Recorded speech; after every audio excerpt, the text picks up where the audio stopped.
Ruth Stewart. I'm a volunteer at the Dorset Historical Society, and it was almost 5 years ago where my partner in documentation, Michelle Pagan, and I set out to document the history of East Dorset and make it a historic. And why did we feel that it was important enough to become a historic district? So come back in time with me and we'll see why. So perhaps you're coming on the train from Rutland that went through in 1852, and on your way, on the way from Rutland, you probably went by the Emerald Lake, and the next stop that you might have seen would have been the North Dorset Railroad Station, but please don't get off there. Keep going. And next you will see the Freelyville Marble Mill, which was bringing the marble down off of the mountain to load onto the nearby train, and we'll talk about that a little later. This is the Incline Railway, a little line there shows the Incline Railroad. You're also going to go by, I did it again, Michelle. You're also going to go by the the North Dorset School, which was built in 1843 and is closed in 1939. Today it's in serious disrepair, unfortunately. But I know while you were traveling to get here, whether you were coming from the north or the south, you checked your handy-dandy 1869 Beers Atlas to get an idea of what was here and what you might be coming to see. But you've arrived at the East Dorset Village train station, so get off. And you're going to be walking across the street, coming over to the Barrows House. The train station was in various locations in this particular area, and then this particular building we believe was built around 1900, and it was dismantled in 1955, and it is now part of a house in Manchester. And just another picture of the train station, and notice that this item that's where the arrow is pointing, that was where they would hang the mailbag. So when the train went by, it wouldn't have to necessarily stop, but they could grab it. And one of the buildings right directly across from the train station was an office for the Marble Company, and it now is where the post office is. And there's a picture of before and after. So you're now going across to the Wilson House. The Wilson House was built in about 1853, right after the railroad was coming through. All of this land was owned by Ira Cochran, and he'll come up later in the discussion. He owned the land from his house, which is the house that's around the corner here with all the pillars in the front, the lovely well-made house. And he owned all the land on this whole corner, all the way up to Pleasant Street and beyond. And he knew, he was on the board of directors of the Rutland, the Western Railroad Company, and he knew the train was coming through, and so he built this hotel. And it was originally called the East Dorset Hotel. And through its years, it's had various names. It was the Barrows Hotel, which is on the 1869 map. It was the Mount Aeolus Inn, and it is now back to the Wilson House. The dormer was added around the 1920s. However, in the 1970s, it became under serious disrepair, and a man named Ozzie Lepper came through East Dorset, and he saw the building. He thought, He went over to check at the post office, and somebody said, "Oh, well, that building's for sale." And he said, well, he bought it. And he spent several years restoring it and opened it up in 1988 under the historic name of the Wilson House as a tribute and a memorial to Bill Wilson, who was born here in this building behind the bar.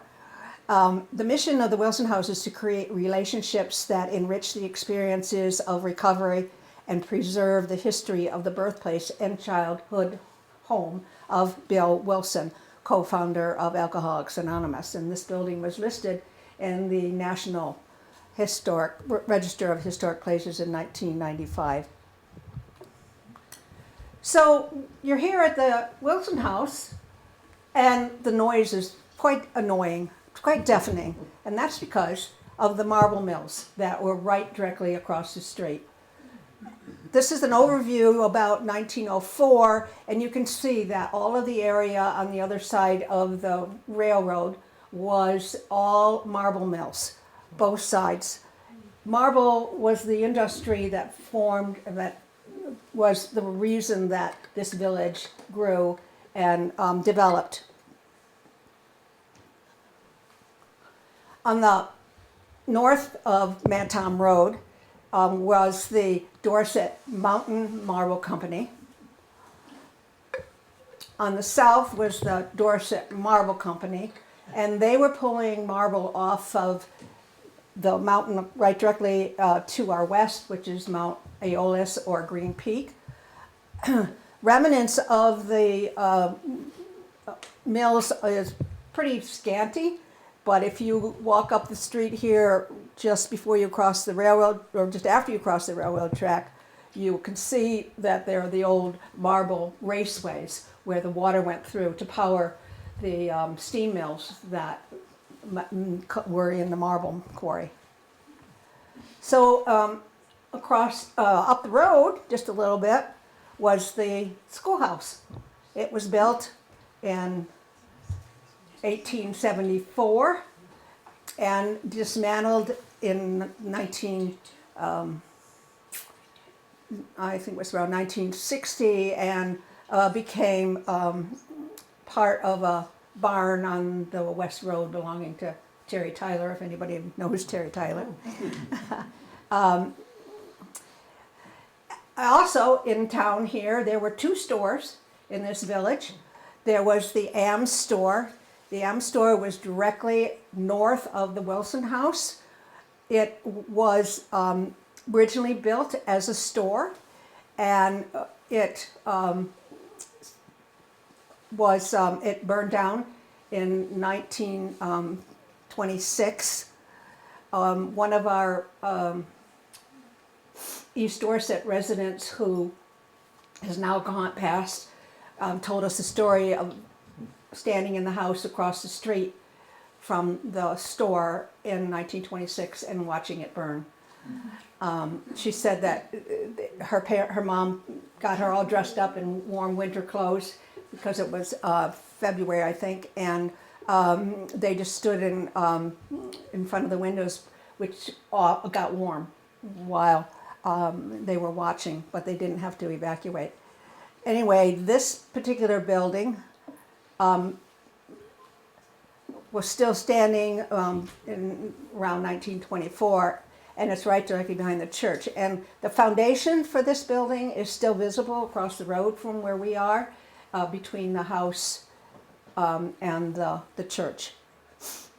And it was called the Ames store. In later years, it was run by Harvey A.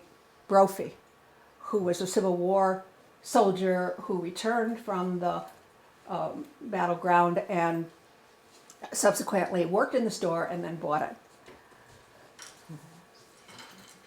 There's also the East Dorset Congregational Church, another early structure which was built in 1839. And directly to the west of the Barrels house was another store, which is that flat roof building that you see when you walk out the door here. And that flat roof building is quite significant in the analyzation of where things were and what things were in East Dorset because it gives you a focal point as to where things are, or a frame of reference. But it also burned in 1908. Interestingly enough, it was rebuilt immediately after. The specs, the entire specs for the store we have at the Dorset Historical Society. From the outhouse to the trim on the building, to the color of the paint, to the fixtures, everything. It's all very, very detailed. It's very fascinating. So that building, interestingly, and we'll see about it in a later, when it was rebuilt,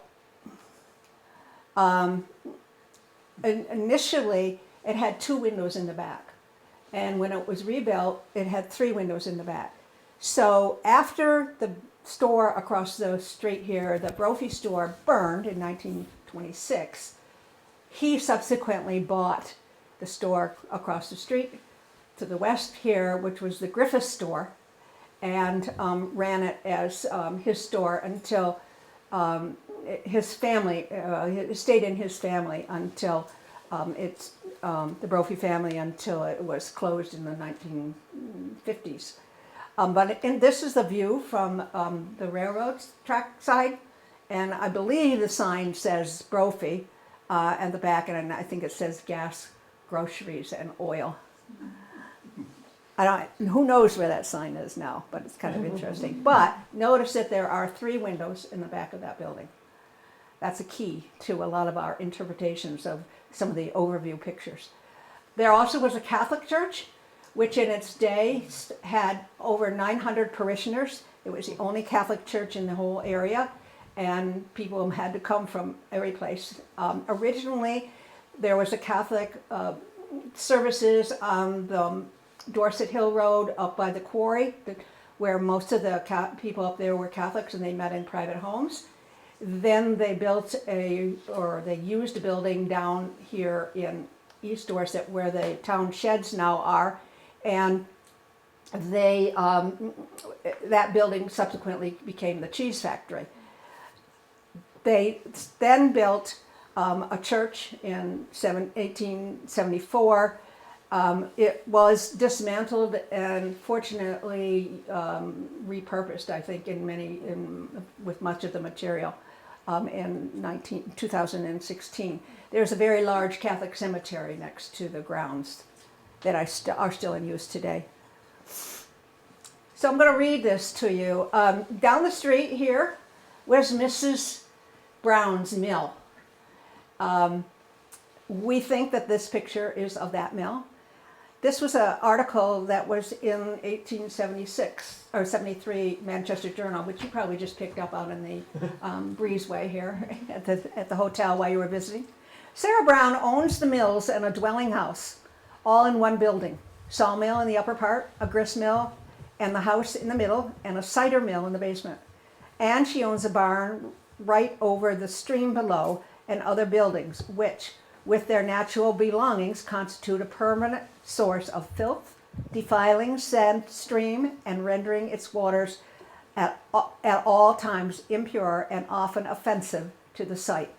Many families a little further down are compelled to use the stream for culinary purposes, and it is drank by adults and children. Another personal in the journal, Sarah Brown buys grain by the railroad carload and grinds it and sells it at least 10 cents a hundred above the prices of A.G. Clark and Company. And thereby she, and not East Dorset, gets grain. We have called her business pretty, but if weighed in the balance with that of either of our other merchants, it would be found wanting. And to compare it individually to our marble interest, which builds a railroad and tenement houses and employs scores of men and many trains and ships 120 carloads of marble in a single month of July last past, is to compare small things with great. There are remains of that mill, allegedly. There's a small stream that crosses the road just before you start around up the hill to the Big Bend. And Mr. Parsons over here, who first turned me on to that site, was what sort of sparked my interest in collecting history about East Dorset. So you can walk up there and see it, and we will have a walk on October 6th to view some of these properties. There's also information that the Fenton Pottery brothers operated in that particular area. Some of the homes there have dug up shards pottery. They were active in about 1810 to 1833. They came from Dorset side, where they were operating where the Upper Hollow and Lower Hollow roads go, but then went to Bennington. Another operation in the area was the sawmill on Mad Tom Brook, which if you're driving up Mad Tom Road here and you go straight where the trailhead now is, you walk up there and you can see some remains of the sawmill. And on this 1856 map, which was the Rice-Harwood map, they mention a lumber spout coming from that direction. And again, that was Ira Cochran who had his fingers in that particular project as well. So there were some houses here. A lot of the houses, the whole village grew and developed because of the marble industry. And so as we were researching the house ownership of the area, we learned about who lived there, what their occupation was, utilizing a lot of different resources like family search and census records, any materials, books, anything that we could find, deeds that would give us information about the people and the property transfers.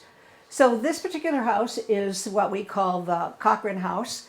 It is, as mentioned, to the south of the Wilson House. It's the house with the big pillars in the front. It was owned, Ira Cochran we consider to be the founding father of East Dorset. He owned considerable land. He was a land bearer and speculator. He sold the land for the school. He sold land for various houses to individuals, all of the lands on Pleasant Street. You see his name in the property transfers. He was also the second highest taxed landowner in the 1850s grand list, so allegedly the richest man in town. He was director of the Western Railroad Company. He built the East Dorset Inn, Barrow's House. He owned the lumber mill, a quarry mill, quarries on the mountain. He served in the state legislature as a judge and a justice of the peace.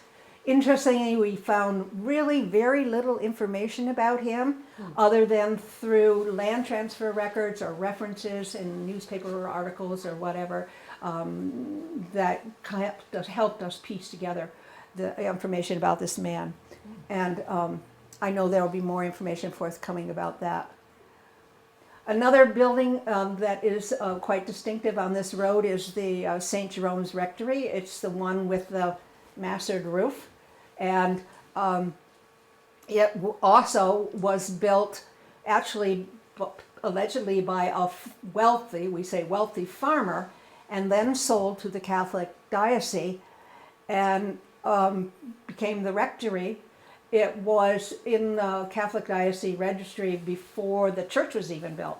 And there was an attempt to sell this rectory, this building, to get money to build the church, but obviously they hang on to it, and it became a private residence in 1998 and has remained that.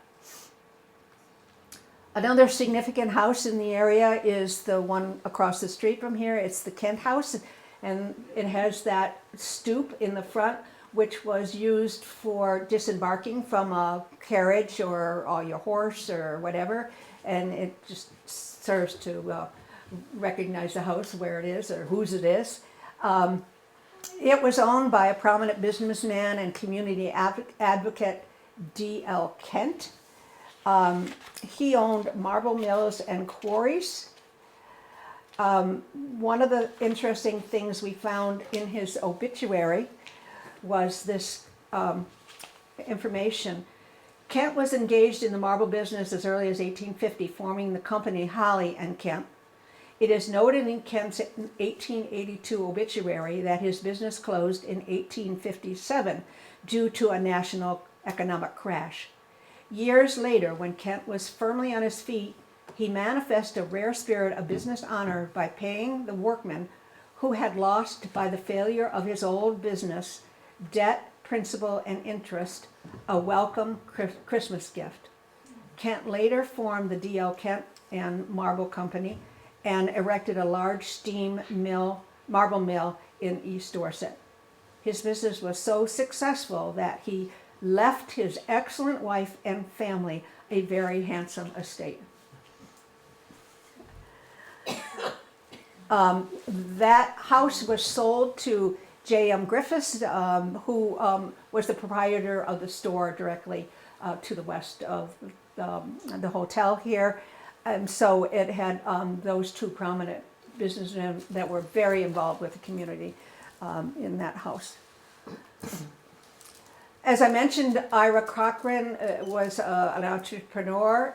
We speculate that this house, which is the house directly to the east here, which is was originally a duplex, and we speculate that Ira Cochran actually built that as housing for his workers or his family, the families of his workers that were at the mills or the lumber mill or the quarry or wherever. It was at some, and this is the house where the young lady was watching the fire, from which she was watching the fire.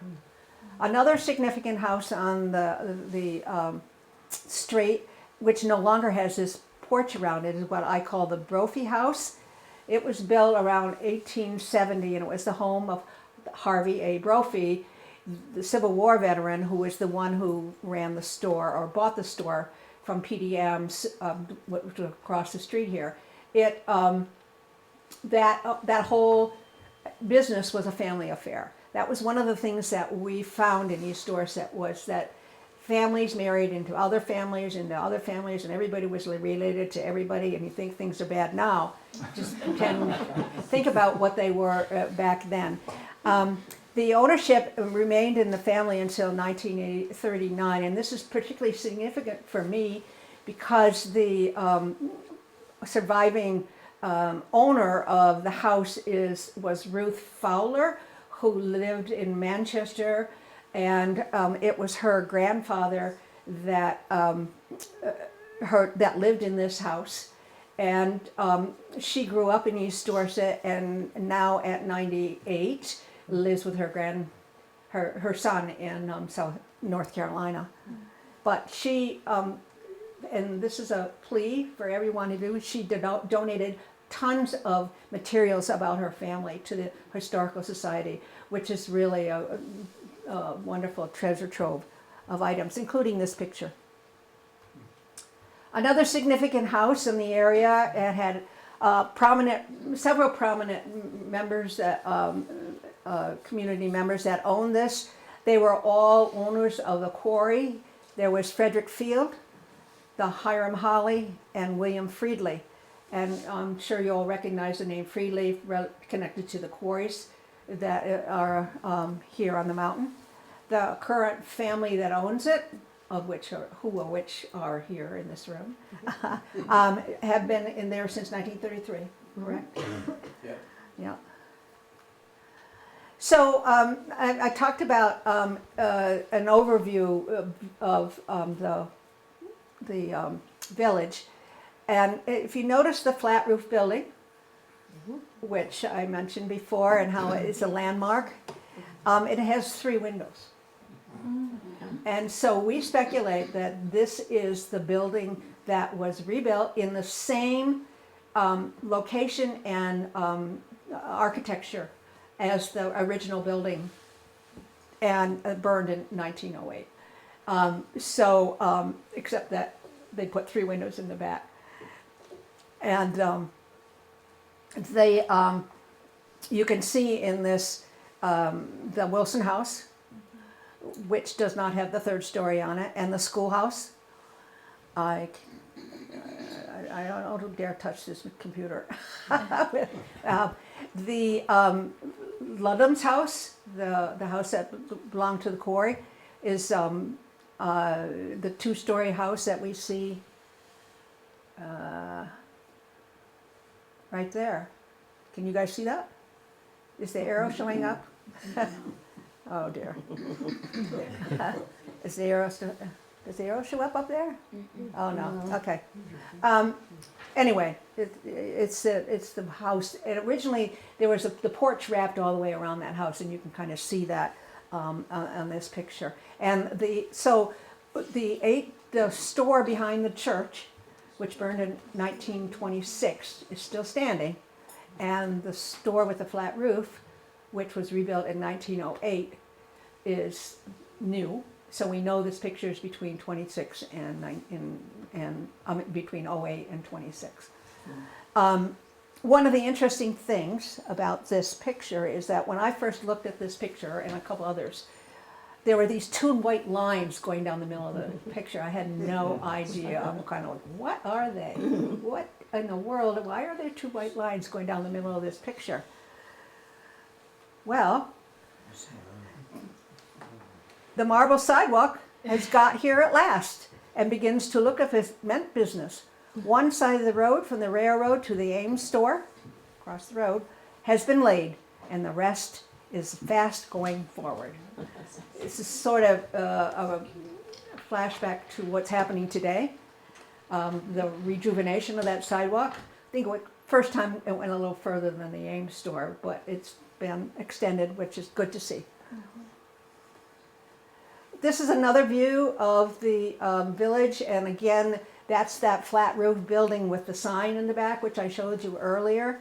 And the store, the 1920, the store, the Ames store is not in this picture. The Ames Brophy store is not in this picture. The one across the street, that was across the street. So this is post 1926. So just as a kind of review, one of the reasons why we discovered that East Dorset was so important is because we did a comparison of the businesses in Dorset and in East Dorset. And Dorset was sort of known as a community for writers and artists and sort of a resident or a gentleman's community, whereas East Dorset was the industrial hub of the town. And there were 2 churches here. There was 2 hotels, and I don't know where Mrs. Williams' hotel is. We didn't find that. There was 2 general stores. There were several blacksmiths, of course, all connected with the marble quarry. There was a grist mill. There was Sarah Brown right there, and a wagon shop, marble finishing shop, a boot shop, and we pretty much have located where the houses where these artisans were living. They're marble quarried Freely and Folsom, which is up in the same vicinity as Freely Quarry.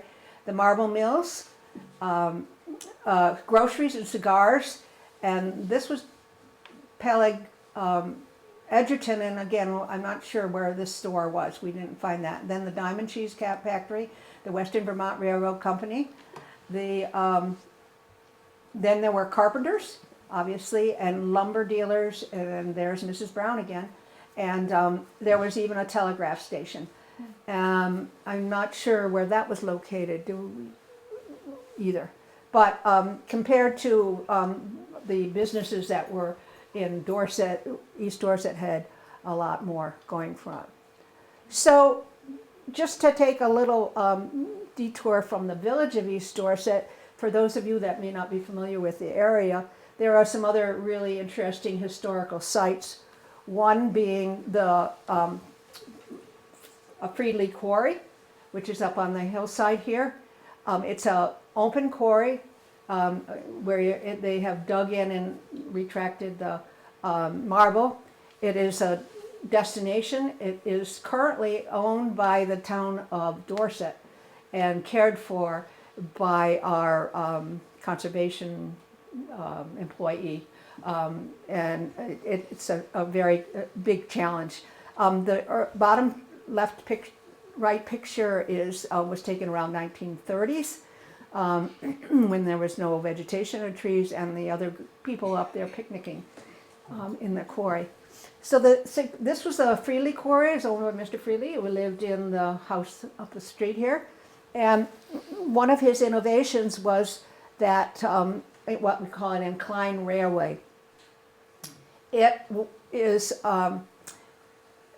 in 1891, the Manchester Journal reported that Mr. Freedley's mile-long railroad to his quarry is now complete and in successful operation. The marble mill is to be built at the lower terminus of the railroad, thus adding materially to the business prosperity of East Dorset.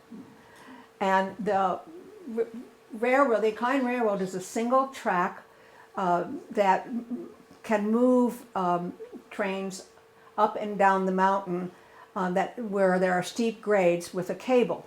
And there are 2 cars on the track, and the weight of one helps helps pull the other one up the mountain. And there's what they call a passing loop when the trains meet and separate, and one goes up and one goes down. And you can follow the bed of the Freedley Inclined Railroad today, those of you who are more adventuresome. The upper reaches are fairly obvious, the lower reaches are not.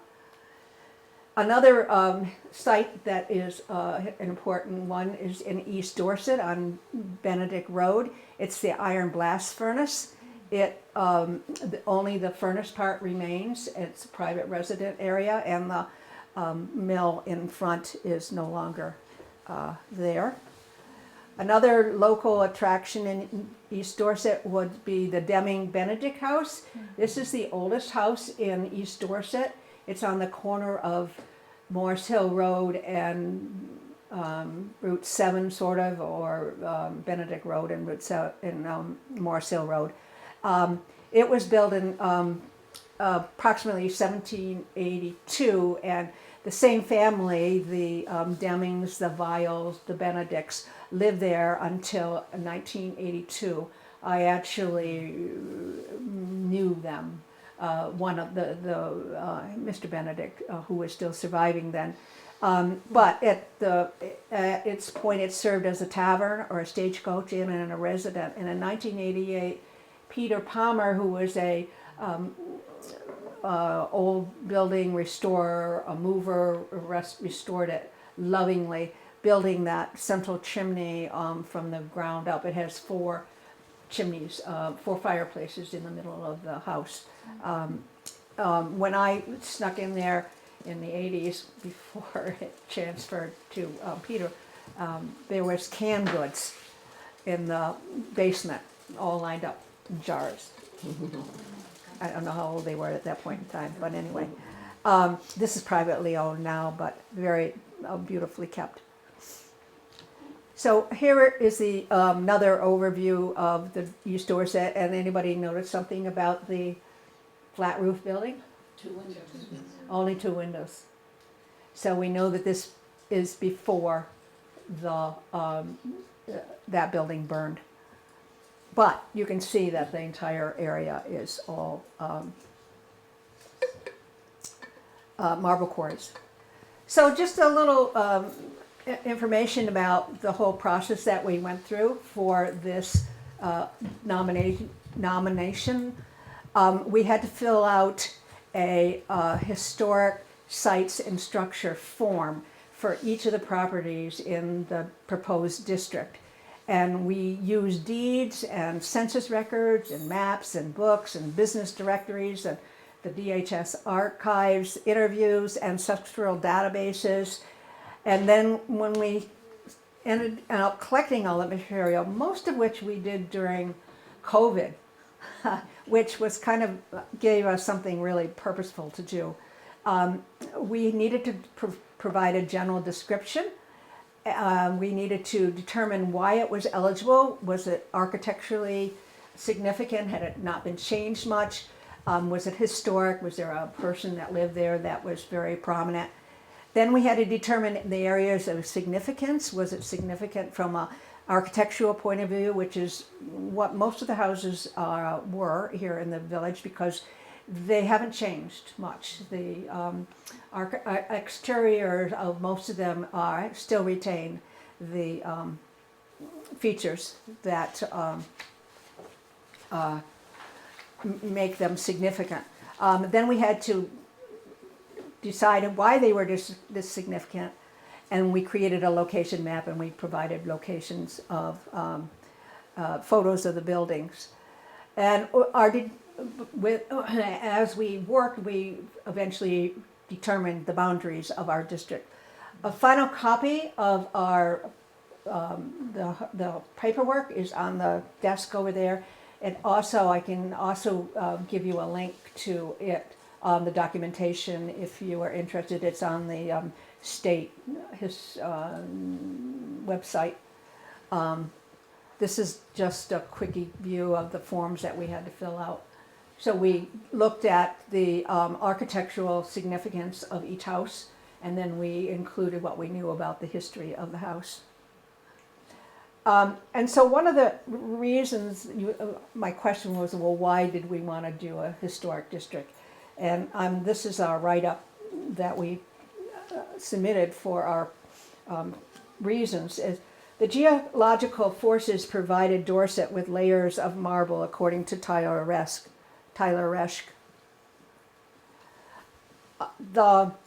Who wrote the book on Dorset, which we have copies of in the back there for sale.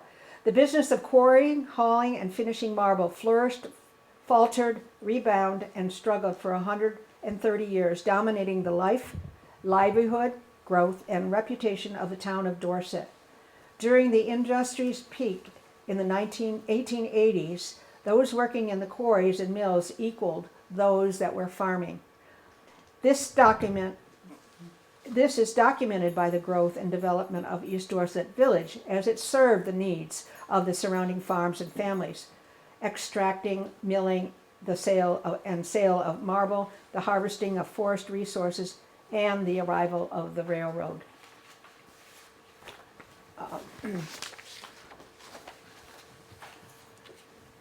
Clearly, a conscious decision determined the design and layout of East Dorset Village, as reflected in its small lots, roadside homes, tree-lined streets, and marble sidewalks of today. There is limited traffic, which allows the streets to be used by pedestrians. The marble sidewalks that lined both sides of the street are slowly being restored. There are some marble hitching posts still in front of the property, and marble has been incorporated in the foundations and sidewalks of the village, contributing to the design feeling of the district. So on July 18th, we received our certificate. And I want a show of hands, how many of you noticed the sign as you came in, which is right before the post office. It went up on Friday, much thanks to Richard Farley from Wooden Signs, which is great. Just a note about upcoming events at the Dorset Historical Society. September 19th, which is the luncheon series at noon. Michelle Pagan, my partner in documentation, I call her, she's going to do a program called East Dorset Village Historic District, Who Lived here and why. And her viewpoint will be a lot more about the people in the houses. And then on October 6th, we have a walk in the area that starts at 2 o'clock. It's a Sunday afternoon. We'll meet here at the Wilson House, and again, it'll be mostly about the buildings and the people who lived in the area and the remains that were there. On October 17th, the luncheon series we'll be talking about the Wilson House. The director of the Wilson House, Kim Norman, will be doing that program.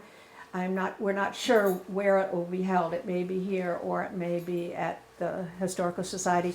And on November 21st, which is again the third Thursday, luncheon series, the program will be on the Dorset Field Club, which is going to be given by Kevin O'Toole, and maybe it'll be at the Field Club too. So, thank you all for coming. I have a question here. Dave Parsons. Where is the Dorset Historical Society? Good question, David. The Dorset Historical Society is on the other side of the mountain, right at the intersection of Kent Hill Road, where the Kent Hill Road and the Route 30. Yeah, right across from the library. And it's open Wednesday through Friday, 10 to 2. Saturdays. Wednesday through Friday, open 10 to 4. Okay. And Saturday 10 to 1. 10 to 1. And by appointment. Right. Okay. Any other questions? Feel free to communicate with each other and share. Yeah. I see a hand. I see a hand in the back. Yeah. Is this historic district going to be subject to the design review board in Dorset? It is not, and that's a very good question. It's a status thing more than, and that's it. There is absolutely no jurisdiction. The town has no jurisdiction over, or the state has no control over this area as to what you can do with your homes or not. It is just an honor. It certainly encourages people to take care of their property and enhance the village area and keep it that way. But unless the town passes in their zoning ordinance a design review layover of the district, then there would be criteria that would click in for review. Dorset, there are historic districts in, there are 3 historic districts in Dorset. One is the Dorset Village, which is a design review area. That was added to, that particular village area was added to it late after the first nomination. There's the Kent Hill Historic District, which is off the West Road. And then there is the, drum roll, the East Dorset Village Historic District. And that's it. Any other questions? Vinny? The town hall, was it always built as a town hall? Is that a historic building, or is that No. just? That's where the school was. And that, when the school was torn down, that was built as a town hall. And my understanding is that its future life will be that of a park when we move over to Raptor Lane. Yeah. So, okay. Thank you very much to the Wilson House, who has provided, they renewed the cookies on the platter. Yeah. Ruth, was the school that was where the current town hall is, when that was raised, did the students go immediately to the new school on Morse Hill, or was there a school in transition? No. There were 13 or 14 school districts in the town of Dorset. I actually did a program on that 11 years ago on the schools in Dorset. And I probably will do another one because I have all that together. But there were 2 what we call two-story buildings, which had the school classrooms on either side, the right or the left as you walked in the door, and the upstairs was a meeting room, a general open room. This one in East Dorset had a stage. There we have information of plays that were performed there, pictures, lots of school pictures we have at the Historical Society of class pictures.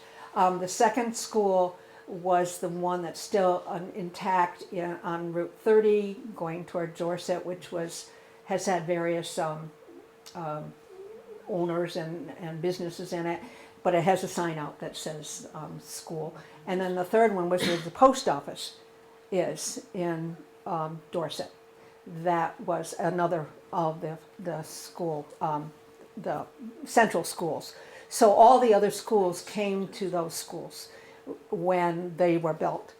And there were one-room schoolhouses in various neighborhoods. Like there was one on the West Road, there was one in the Hollow, there was one on Morris Hill Road, and many of these are recognizable because when they, I think it was in the 30s, the state required that there be more light in the classrooms. So when you're driving around and you see a house or a building with several windows on the south side, you can speculate it was a schoolhouse.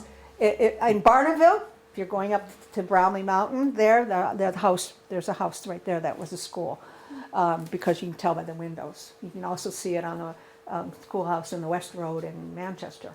In 1950, the current building on Morris Hill Road was built, and everybody went there. And there are people in this community I've talked to who, oh yeah, I remember when we switched over, when we went to the big school. Yeah.